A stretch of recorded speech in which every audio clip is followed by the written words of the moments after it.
Senior PI एअरपोर्टला होतो. तर मला माहित नव्हतं पोलीस स्टेशन साठी बोलवलंय. म्हणजे रात्री 2 वाजता फोन केला, मी कुणाला मारलंय, मी विचार करत बसलो की झालंय नक्की काय दिवसभरामध्ये. त्याच्यानंतर विसरून गेलो. त्याच्यानंतर जिम मध्ये गेलो. त्यानंतर ऍडिशनल सीपी साहेबांचा फोन आला, कुठे आहे तुम्ही? म्हटलं सर जिम मध्ये आहे. तुमची बुद्धी काय माहीत चालायला गेली काय? ताबडतोब हेडक्वार्टरला येईल. त्या ठिकाणी गेलो तर आमचे सगळे वरिष्ठ IPS अधिकारी बसले होते. मला काही माहित नव्हतं या पोलीस स्टेशन बद्दल. फक्त नवीन पोलीस स्टेशन भेटणार आहे तेवढंच माहित होतं.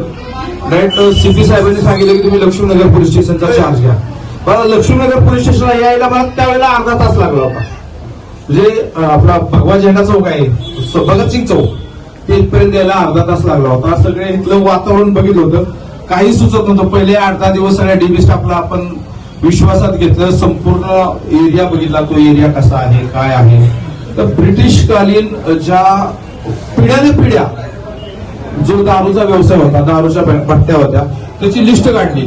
जवळजवळ 55 ते 60 लिस्ट होती. एकटा माणूस कधीच सुपरमॅन होऊ शकत नाहीये. माझ्या DBचा स्टाफ, क्राईम पी असतील, त्यावेळेला नंदनवार साहेब असतील, ह्या सगळ्या स्टाफनी अहोरात्र मेहनत घेऊन संपूर्ण तो जो ह्याचा जो लमानतांडा जो वस्ती आहे भट्ट्यांची सगळी तोडून काढलेली आहे. मला आता तुम्हाला सांगायला एक आनंद होतो की ज्या ठिकाणावरून दारूचा वास येत होता त्या ठिकाणावरून तृप्तीताईंच्या आशीर्वादाने उदबत्तीचा सुगंध दरवळेल. फक्त तुम्ही त्याला फॉलो करा, त्या सांगतील ते ऐका. खूप चांगला उपक्रम आहे. तुम्हाला घर बसल्या 300, 400, 500 रुपये मिळू शकतात. दुसरं महत्वाचं की तुम्हाला रस्त्यावर ते विकायची गरज नाही. ते त्यांचं मटेरियल आणतील, तुम्हाला देतील आणि ते तुमच्यापासून घेऊन जातील. मी जास्त वेळ कुणाचा घेत नाहीये. मी विनंती करतो तृप्ती मॅडमला की त्यांनी 2 शब्द बोलावे. थँक्यू.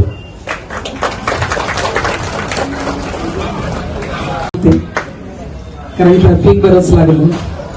आज लक्ष्मीनगर पोलीस स्टेशनच्या माध्यमातून खरं तर महिलांसाठी जो रोजगार मिळावा किंवा त्यांना काहीतरी गृह उद्योग मिळावा यासाठी ज्यांनी पुढाकार घेतला ते या पोलीस स्टेशनचे वरिष्ठ पोलीस निरीक्षक रवींद्रजी कदम, या व्यासपीठावर उपस्थित असलेले पोलीस निरीक्षक उमेशजी गीते, आमच्या अंजुमापा, डॅनियलजी, ज्योतिताई, अण्णा, बरेच जण आहेत. काही जणांची नावं माहीत नाहीत. आणि तुम्ही आलेल्या सगळ्याच महिला राज्यभर काम करत असताना अनेक वेळेला पोलीस स्टेशनच्या केसेस आमच्याकडे असतात.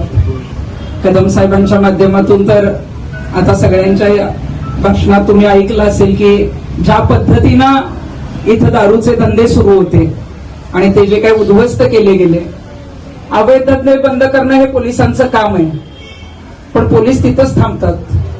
कुणाला तरी तो रोजगार मिळावा किंवा त्या महिलांचं पुढे काय होतं किंवा त्यांना काहीतरी 4 पैसे मिळावे यासाठी कधी कुणी पुढाकार घेत नाही. त्यामुळे मी तुमचं मनापासून अभिनंदन करते की तुम्ही त्यासाठी पुढाकार घेता आणि म्हणून मी आवर्जून इथं आले. आज महाराष्ट्रात आपण बघतो की अनेक ठिकाणी महिलांना काम करायचंय परंतु रोजगार मिळत नाहीये. आता ज्या कोणी महिला लमानतांडा असेल किंवा इतर ठिकाणी असेल, दारूचा धंदा किंवा दारूचे जे काही धंदे चालू असतील किंवा गुत्ते जे काही सुरू असतील, पर्याय नव्हता किंवा काही जणांना त्याच्याशिवाय काही गोष्टी करणं भाग होतं.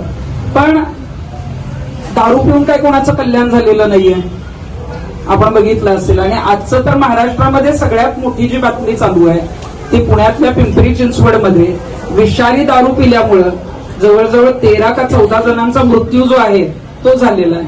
ते दारू तर विषच आहे परंतु त्यातही विषारी दारू विकली गेली आणि जे लोक हसत हसत गेले ते परत जे आहेत ते जिवंत आलेच नाही.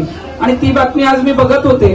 मला महिलांनाही तेच सांगायचं आहे की तुम्ही कदाचित याच्या आधी त्या गोष्टी केल्या असतील. मी काल सरांचा जेव्हा मला फोन आला मी म्हटलं की आता यांनी ऑलरेडी कदाचित काही जणांनी दारू विकण्याचं काम केलंय किंवा तो जो त्याच्यामध्ये पैसा जास्त मिळतो.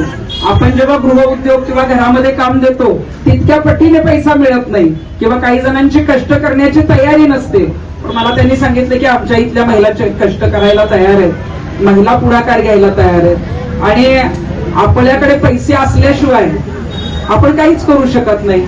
दुसऱ्यांवर अवलंबून राहिलो तर दररोजच्या ज्या गरजा आहेत म्हणजे अगदी सकाळी उठल्यापासून अर्धा लिटर दूध जरी आणायचं झालं तरी 30 रुपये लागतात आणि मग दिवसभराचा खर्च जरी धरला तर 150-200 रुपये असेच जातात आणि मग त्यासाठी कुठेतरी रोजगार मिळाला पाहिजे. आता रोजगाराच्या बऱ्याच संधी आहेत, रोजगार वेगवेगळे आहेत.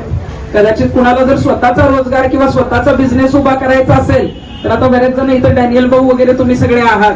सरकारच्या योजना सुद्धा अनेक आहेत आणि महिलांसाठी विशेष योजना आहेत की ज्याच्यामध्ये फंडिंग केलं जातं, अनुदान दिलं जातं आणि महिलांना प्रोत्साहन दिलं जातं. पण त्या योजना महिलांपर्यंत कधी पोहोचत नाहीत किंवा पोहोचवल्या जात नाहीत किंवा जरी पोहोचल्या तरी महिलांना फार काही त्याच्याशी देणं घेणं नसतं.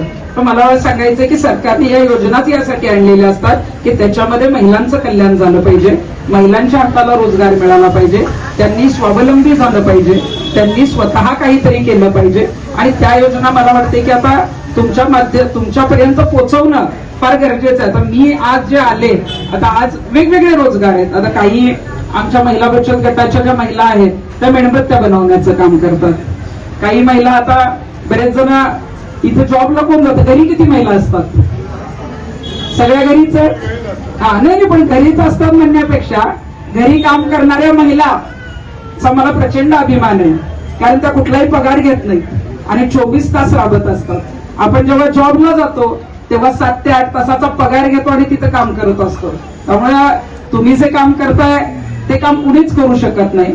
पण हेच काम करत असताना घरामध्ये 4 पैसे आले पाहिजेत, आपल्याला काही काम करता आलं पाहिजे, यासाठी आपण प्रयत्न करत असतो.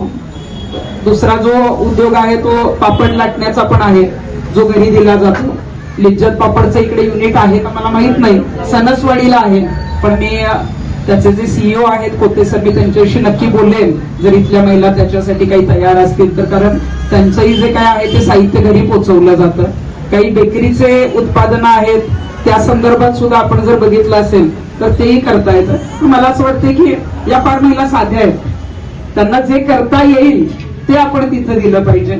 आणि आम्ही गेल्या 4 महिन्यापूर्वी जे आहे ते भूमाता फाउंडेशन असेल, आमचं सितारा उद्योग समूह असेल, आम्ही अगरबत्तीचा सुद्धा व्यवसाय सुरू केलेला आहे.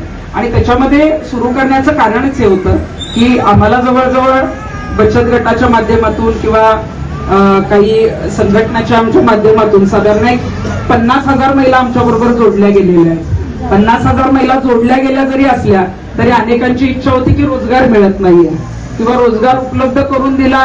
पण सितारा अगरबत्ती जी सुरू केलेली आहे तर मला वाटतं की आमचे हे 4 वेगवेगळे फ्लेवर्स आहेत आणि त्या माध्यमातून आपण